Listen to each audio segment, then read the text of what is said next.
Hello, I'm Ronald Day, Associate Vice President of the David Rothenberg Center for Public Policy at the Fortune Society, and welcome to Both Sides of the Bars, a discussion-driven show that examines the criminal justice system from various perspectives, including from those most impacted by the system. We discuss critical questions about how the current system works, its intersections with social justice, and highlight the efforts that are being made to improve the lives of everyone that is affected by it. We ask you, the viewer, to spread the word about Both Sides of the Bars and share your comments with us on Twitter at the Fortune Society. And today we're going to be talking about a very important issue, the public health implications of mass incarceration. And we have with us two wonderful guests, David Cloud and Anibal Cortes. So I'm going to read some of your bio, David, for our audience. So David is a senior program associate in Vera's substance use and mental health program. His work broadly focuses on the intersection of health and criminal justice system. He currently leads Vera Institute's Reform for Healthy Communities initiative, which aims to reduce health disparities in communities most affected by mass incarceration through public health education, coalition building, public briefings, and policy publications. And David is also he has his law degree from Villanova Law School and has an MPH from the Mailman School of Public Health at Columbia University. Thank you, David, for being on the show with us. Thanks for having me. And Anibal, who works at the Fortune Society, joined Fortune as a family service specialist in July 2014. His primary responsibilities are empowering parents to establish a positive, healthy, supportive relationship with their children through the use of collaborative treatment strategies and effective use of Fortune services. In 2014, he too graduated from Columbia University's Mailman School of Public Health with an MPH in epidemiology and a certificate in comparative effectiveness outcomes research. So thank you, Anibal, for being on the show. Thank you. And so, public health and mass incarceration, I think I said a mouthful. And so one of the ways that I would like to open up this conversation is just by having our viewers get an understanding of mass incarceration, because we know that the criminal justice system has grown pretty substantially over the last 40 years or so. And so there's a lot of talk, a lot of buzz in the community about mass incarceration, but we want to connect public health to mass incarceration. So how is mass incarceration defined insofar as public health is concerned? David? Sure. So, I mean, I think the important thing to realize, what you touched on, is just the dramatic, sustained growth of correctional populations over the past 40 years. So you unpack that and you look at where that's been concentrated, the people it's hit the hardest. Yeah. There's a history in those neighborhoods of other types of socioeconomic inequities. And when you look at the scale of incarceration and how it's come across generations, you can start to see how it's impacted a particular segment of the population. Yeah. Namely, a lot of jails and prisons act as warehouses for individuals who have serious mental illness, addiction, and continuously churning those people through the system. We have to also understand that the conditions of confinement that they're exposed to, overcrowding, violence, often poor access to health care, and then releasing them back into the community. So that kind of continuous cycle can create risk to the individuals who are exposed to them directly, but a lot of those experiences, that trauma, that disparity is brought back to the communities too. So we just have to think of the justice system as kind of a conduit for perpetuating other inequities. Got it. Yeah. If I'd like to just add one thing. Sure. So I think the one thing that really stands out to me about mass incarceration as a formerly incarcerated person is what Bruce Western said. Mass incarceration is marked by the incarceration of a populations of people. So there was a movement from locking up individuals for crimes to locking up a population, like a targeted minority population from the inner city. And that's important because this problem has to be thought of as something beyond the individual. It has to be thought of in terms of a population problem, a national problem. Yes. and it's unique historically. Exactly. So that would be the only thing I would like to add. Exactly. And you wrote a report, David, called On Life Support, Mass Incarceration, right, in public health. So can you tell us about some of the findings and some of the research that is out there around mass incarceration in public health? So the goal of that initiative, Justice Reform for Healthy Communities, is to educate people on the various ways that this system can negatively impact health. Yes. So whether we're talking about mental health, HIV, infectious disease, chronic disease, we know that there are detrimental outcomes associated with certain policing practices, with conditions of confinement. What we wanted to do was to not just reach out to people who are interested in criminal justice reform, criminal justice policymakers, but also extend this knowledge to people who work in the health community. Because, I mean, from our perspective, the overuse of jails and criminal justice actors is directly tied to inadequacies of other types of public health and social service systems. So from our perspective, this word needs to get out there to encourage folks in those sectors to take action, to be a part of the solution. Exactly. And how do you, Anibal, see the intersection between the work that you're doing at Fortune and mass incarceration and the public health implications? Because we offer substance use services, for example. We offer, we have a mental health clinic. And so there's that relationship, and we want our public to have a much better understanding of it. So I work in the family services unit. And mass incarceration is negatively impacting Black and Latino families, predominantly Black families. Research has been done that shows that there's an increase in homelessness, increases in food insecurity, increases in behavioral problems. Paternal incarceration is negatively impacting these families. And so when I see people who come in from the criminal justice system, I kind of identify with those problems. And it's really good to be able to kind of walk them around the corner to a substance abuse or drug treatment, substance use, and mental health, or downstairs to employment services, or even to have a heart-to-heart talk about what does it mean to be a formerly incarcerated person? How does that impact your family? How do you reunite with your child? How do you address issues of stigma? So this is important stuff, and it's intergenerational. So looking at it from that perspective, you can see that parents who are coming home from prison do need a lot of support, and they're interested in it, and some information, some knowledge. Like you said, this is looking at that community from a different perspective. Kind of at the individual or at the family level. And just to echo one point, I think it's important for people to understand when we talk about public health. I think a lot of people think about health, and they think about doctors, and they think about hospitals, and they think about nutrition. Those things are critical. But what we know is that if you're talking about the health of a population, there are things that are equally, if not more important. And that includes things like education, housing, basic social kind of determinants of health.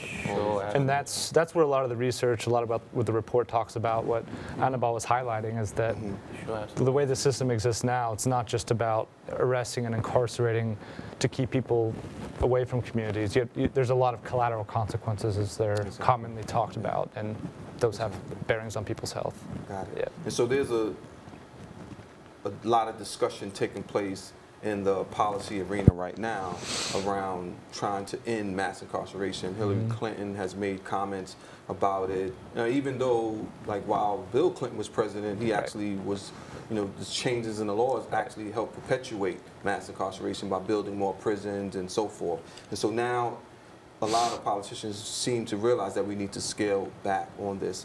But we want folks in the community and politicians to understand how the public health consequences that are associated with it. So what do you say, David, to that particular perspective? First of all, I mean, I think it's worth being excited about that there's actually one thing that Republicans and Democrats can finally agree on is like this is one issue. They're coming at it from different angles, I think different priorities, different solutions, but this is where we are, so let's move forward. That said, I think, you know, people who are talking about it and want to do something serious about it requires a deep dive into more systemic issues. So, of course, we need to think about our laws. We arrest too many people, we send them to prison for too long. There's a lot of discretion at the prosecutorial level. There's a lot of big decisions made that keep people in the system for a long time. I think really picking apart the entire continuum of the criminal justice system is very important.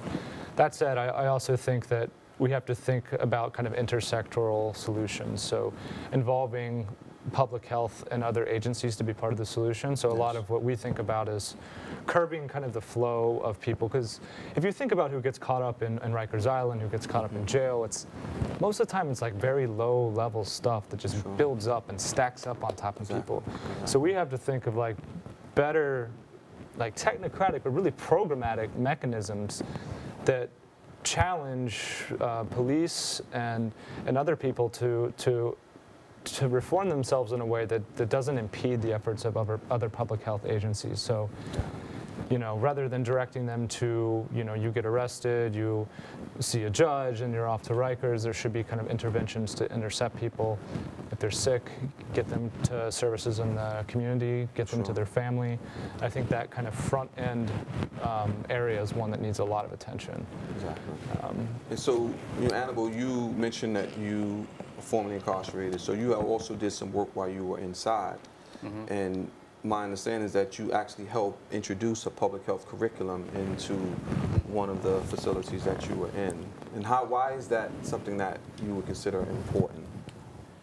Well, it's another leg, another aspect to add to what David has added, which is the substance use and mental health, and even the overuse of prisons, reducing that. But there are people within the prisons who they need an education. They want an education. That's a concentration of all these things that we're talking about, and that's where an intervention needs to be made. So I was fortunate enough to get an associate's and a bachelor's through the Bar College Prison Initiative. But before that, I worked with an HIV and AIDS peer organization that was sponsored by the AIDS Institute. I was able to get a certificate from the Department of Labor as a counselor. So even if I wouldn't have gotten my college education, with that alone, I would have been viably employable when I got out. But with those two things, with the degree and what I saw was happening in the classrooms, so people were asking questions that went beyond the germ, like what was happening in our communities. Why is it that 85% of the people who are coming to prison are, it's the same neighborhoods where you have HIV concentrated, where you have homelessness concentrated, where you have a lot of violence. What's the story with that? So I was fortunate, I was given an opportunity to come up with an idea for a practicum, a master's level kind of intervention. And I thought that public health would offer an important addition to the liberal arts curriculum. And, you know, just wanted to know what was epidemiology, what was public health, what was biostatistics, how could I go out and do some community-based interventions, what did that mean? And I'm not unique in that. It's quite a number of people. So like that peer education that you received inside obviously was valuable for you as you made the transition. Extremely. And you mentioned in the report, David, also that community health workers have been used, peer specialists have been used, there's the transitions clinic and so forth, and there's a lot of work that's being done to try to help educate the community to bring about higher levels of awareness.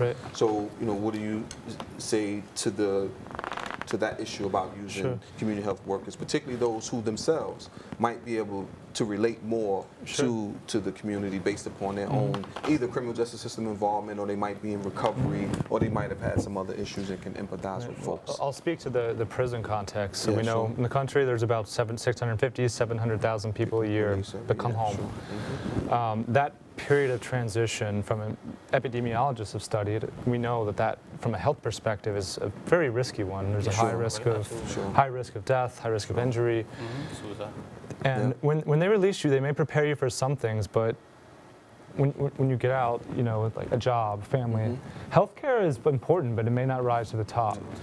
So this transition clinic model that you mentioned, what that program is, it was started out in California, but they trained men and women who were inside to be peer advocates, community health workers. So they go through a curriculum with the community college in San Francisco. They get credentialed, and what they essentially do is help people understand their diagnoses, where they can go in the community when they get out.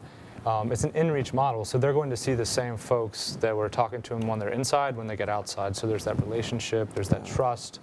That type of model has been evaluated, you know, in rigorous studies and shown to be effective in preventing folks from coming back and helping them use vital kind of primary care services. So it's something we should really strengthen. I mean, we have a lot of people who need work. I mean, it would be excellent if the local universities around here would get together with the health departments and think about some type of credentialing program to just really, really expand. Exactly. Because make it that's much more robust. That's the type of service capacity that is really missing for that key transition. And just to add to what David is saying, I think, you know, there's a common misconception that prison is just a place where there's an intense pooling of risk. There's actually an intense group of people who want to solve the problems, like you said before. You know, the people who are most impacted by these mass incarceration challenges are in the correctional facilities, and they want to get involved. So, you know, tapping into them as peer educators, I mean, of course there's some self-selection, but I think that that's good because they're from the community and they have a certain validity and insight that they can actually add to the knowledge. They can add to the knowledge. Right. And this is what I think a lot of people should take a second look at, how important it is not to think about this in terms of education on its own terms, quality education on its own terms, not just public health or community health work for incarcerated, but just community health work in general. Exactly. So that it's broadly applicable. That's all I just, Got it. I mean, and one thing is that we have a tendency of thinking about incarceration as an individual level problem rather than a community level problem, which you both alluded to already. Because once you incarcerate not just an individual, there are these significant effects on the family.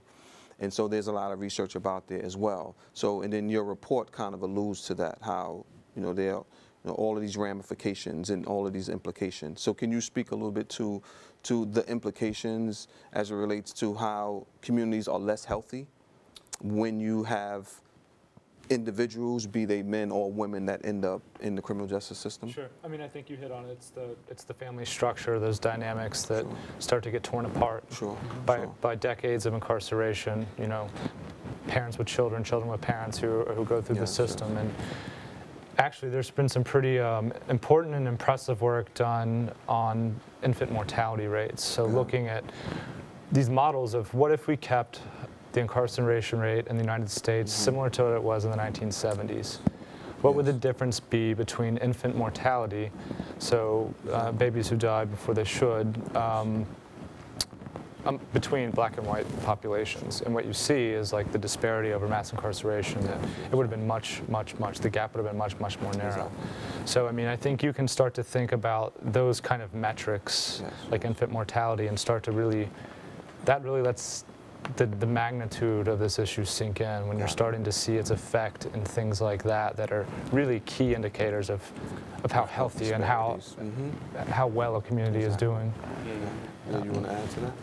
I mean, you know, infant mortality is something that definitely is near and dear to me, in the sense that that's kind of what got me going into public health as well.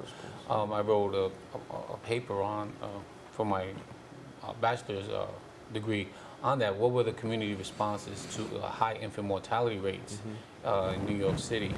And what struck me was that I didn't know, like my daughter wasn't, she didn't die or anything, but she was born premature, she was born underweight, and I was asking why couldn't I get answers? And turns out that public health offered some really important answers to that.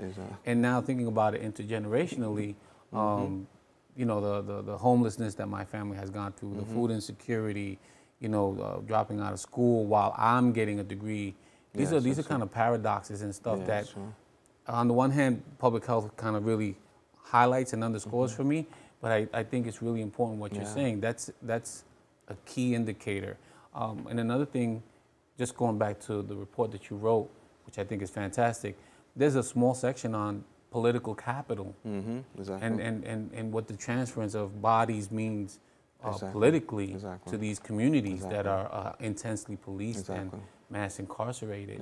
And that's great. I don't know if you want to say something about that. No, I mean, I just think disenfranchisement is such a huge thing. And for all of this, the power to have the ability to say and vote on political issues about things that directly affect your community. I mean, that's just a fundamental, basic thing. And our system of mass incarceration has taken that away from so many people. There was a graph on life support that I thought was fantastic that I would like for you to speak to as well. And it was, you looked at how as mental health facilities closed over the years, how that has coincided with mass incarceration. So as facilities close and there was nowhere to send people who suffer from mental illness, the prison population was increasing at the same time. So I thought that was a pretty dynamic that's a graph, illustration. Yeah, that's a graph from a guy named Bernie Harcourt, who's at Columbia Law School. It's his graph. And the telling story is that we know in the late 50s, we had a major transformation in mental health policy. We decided that, and we learned that many of the state hospitals were pretty egregious places. And there was new medications, there was a new movement for community-based mental health care. We moved in that direction. We started shutting down the hospitals in mass numbers. At the same time, however, we entered a criminal justice realm where our values said, rehabilitation is not the function anymore. It's punishment, it's retribution. And we see the rise, those two things. So more people are visible, more people are in the community, but more people are being punished. And all the while also we saw dramatic cuts to social services, mental health services. So that promise that deinstitutionalization was hinged on, this community health, has never really been fully realized. There's a lot of good effort, and so, I mean, it's a kind of at the core of why we see so many people with profound and very serious mental illnesses just get ensnared and trapped in the jail and prison system. I just want to say that I think that there's a cautionary tale in what you're sharing with us. So deinstitutionalization was a great idea, it was a great movement. The criticism of rehabilitation as failing, this was a liberal idea, but it was turned. And so today we find ourselves at an important juncture, right? But we're talking about deinstitutionalizing, right? Shrinking the population that's going into prison, not reducing the amount of usage of jails and prisons, and this kind of synergy that we see between the two parties. And I think personally, as someone who's was in the system as Bill Clinton kind of eliminated the college for prisoners, and now that I see the sort of other side of it, he's retracting on that. I'm just cautious as to what does it mean, how are we going to institutionalize, and what's the benefit? Like you said, I think you said in an earlier conversation, how is that going to be accountable to these very communities, right? Because it's important ethically. I mean, I really appreciate what you're saying in terms of ethics. And we have a couple of minutes left, so I would like to, as we generally do, to get some policy recommendations. So what is it that you recommend, the Vera Institute recommends, happen to try to address this issue of mass incarceration and public health? Again, it goes back to changing the laws, policies, and practices that got us there in the first place.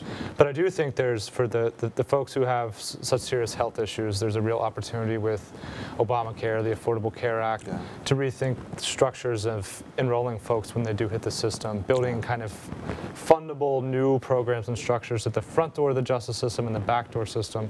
The front door that can intercept them and keep them from going there in the first place, and at the back door to help them get into the services that they need, so they can get on with their lives. And Anibal, what do you recommend? Higher education, quality education. In thinking about it in terms of a public health continuum, education before a person has any contact, quality education before a person has contact with the criminal justice system, quality education during a time of incarceration, because there's a lot of benefit that comes from that, and making it easier for folks who are coming out and do want to make a change and are serious about it, getting into college, because education is such a key part of this. We know that based on the research, high school, dropouts, black men have such a high rate of incarceration, and that's a population level problem. And I believe we can fix that all along that continuum. Sure. So that's my contribution. Yeah. You said one other thing in the report that I'd like to get a comment about. You said human health is determined by a range of socioeconomic and political forces that are beyond the control of the individual. A lot of times we think, we're in control of what happens, but there are all of these different factors, like the criminal justice system and so forth, that bring about certain implications. But what do you have to say quickly to that? It's an important point I think we both have hit on today. You have to think about, if you're going to do something about the public health consequences, you have to think about the things he was just talking about: education, housing. Really, just think about it most simplistically as community capacity. Yes. So what's missing? Why are we overusing the criminal justice system? Exactly. Why are we overusing it? Exactly. And to the extent that we're overusing it, how should we redistribute those resources to other sectors and the communities that actually help advance human potential rather than bring it down? And there's a bunch of redistribution that can happen, because we know that there's a lot of money that's going into the criminal justice system that could go into public health, that could go into housing, that could go into education, and so forth. So, I just want to thank you, Anibal, for coming on the show today. Thank you, David, for the work that you've been doing with Vera. We value your partnership and appreciate it. Thank you very much. So, thank you. So, with that, we're going to close out both sides of the bars today. Thank you to our guests, David, Cloud, and Anibal Cortes, for joining us on both sides of the bars today. And thank you in TV land for joining us as well. If you're interested in finding out more about the Fortune Society, please check us out on the website at fortunesociety.org or on our Facebook page by typing in the Fortune Society. This is Ronald Day as we critically look at both sides of the bars. Thank you.